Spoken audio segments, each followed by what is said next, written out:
Kadang-kadang kita salah tempat. Kapan saatnya mengucapkan subhanallah, kapan kita mengucapkan alhamdulillah, kapan kita ucap astaghfirullah, kapan kita ucap masya Allah. Kadang kita salah tempat. Saya coba ingin bertanya kepada jamaah. Misalnya, kita melihat kita mendapat kenikmatan dari Allah. Entah berupa uang, entah berupa apa, pokoknya kita anggap itu adalah satu kenikmatan dari Allah. Kita ucapkan apa? Kita ucapkan alhamdulillah. Ini pasti tidak akan salah. Kalau misalnya kita jalan ke Botania, nampak perempuan yang terbuka aurat. Bukan soal cantik, perempuan cantik ya memang cantik. Permasalahannya dia membuka aurat. Kita yang melihat perempuan yang terbuka auratnya itu mengucapkan apa? Ya, jangan astagfirullah begini, nanti astagfirullah begini.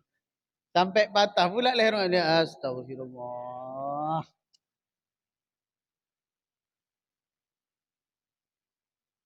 Jadi ingat, kami itu sering ada kajian di Batu Haji. Biasanya antara satu kajian dengan kajian berikutnya ada selisih waktu sekitar 1 jam. Kan kalau saya pulang ke sini kan kejauhan. Akhirnya saya cari tempat ngopi saja di Batu Haji. Nah seringnya dulu itu ngopi di SP. Kan banyak tempat ngopi di situ kan. Cuman semenjak di lapangan SP itu suka ada orang yang berjoget-joget. Pagi berjoget, siang berjoget, sore berjoget. Akhirnya saya nggak pernah ngopi di situ lagi. Karena setelah saya pikir-pikir, saya ngopi 1 gelas, tapi dosa saya 1 karung. Ya bagaimana tidak? Nggak mungkin kita ngopi sambil merem.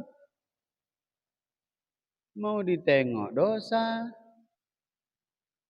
Kok nggak ditengok kok bukan mubazir Pak. Ada di hadapan gitu. Kok sayang gitu. Iya mubazir. Akhirnya saya nggak pernah ngopi lagi. Nah ketika kita melihat hal-hal yang seperti itu misalnya. Kita ucap apa? Kalau alhamdulillah nggak mungkin ya Pak. Nggak mungkin alhamdulillah. Mau ucap subhanallah, astagfirullah atau masya Allah? Hah? Kalau masya Allah itu sebagai takjubnya kita terhadap nikmat dan karunia dari Allah untuk kita atau untuk apa yang ada di sekeliling kita.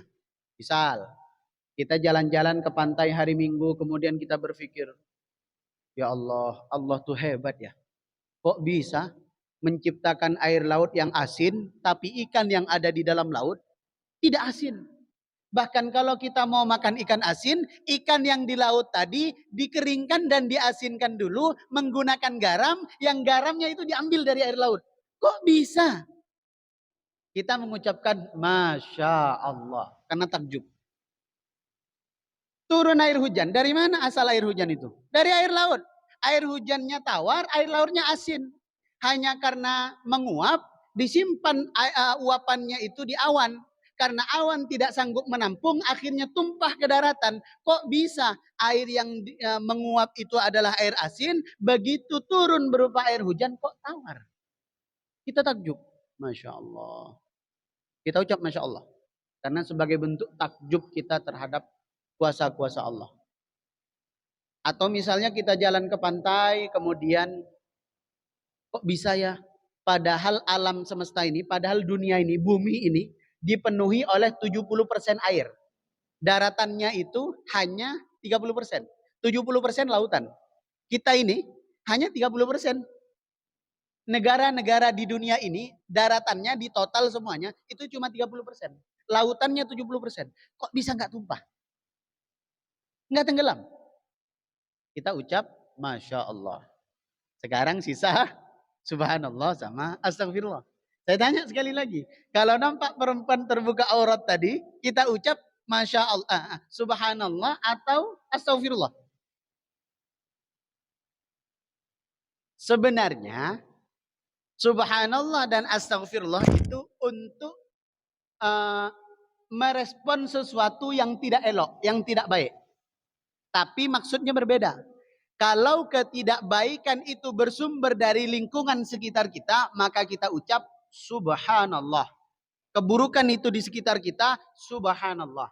Tapi kalau keburukan itu berasal dari kita, kita ucap astagfirullah. Misalnya kita yang bermaksiat, kita yang teledor, kita yang lalai, maka kita ucap astagfirullah.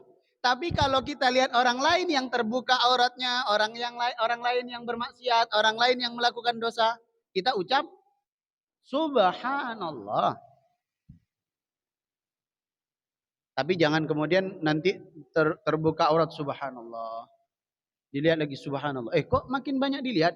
Ya kan saya pengen banyak-banyak zikir Ustaz. Subhanallah, subhanallah. Subhanallah.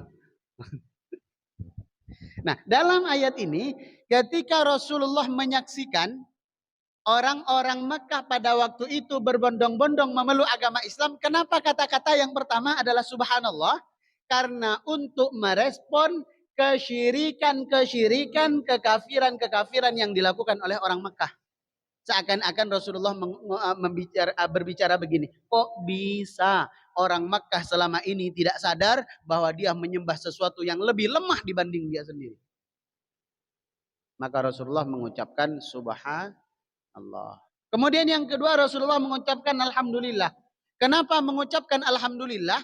Karena orang Makkah yang memeluk agama Islam berbondong-bondong itu tidak akan mungkin terjadi tanpa kuasa dan pertolongan dari Allah Subhanahu wa taala. Bayangkan, Pak. Rasulullah berdakwah sebelum di Madinah kan di Mekah dulu. Berapa tahun di Mekah?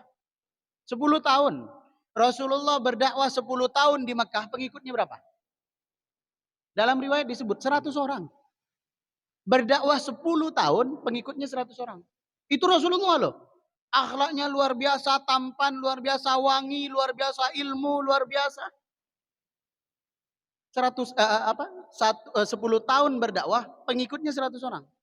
Jamaahnya 100 orang. Makanya saya nggak terlalu sedih kalau di Masjid Baitus Salam jamaahnya belum sampai 100, Pak. Karena saya di sini belum sampai 10 tahun.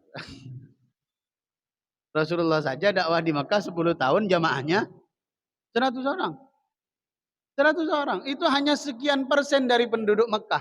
Tapi tiba-tiba dalam sekejap mata, orang-orang Mekah pada waktu itu memeluk agama Islam berbondong-bondong. Maka Rasulullah setelah mengucapkan subhanallah, Rasulullah mengucapkan alhamdulillah.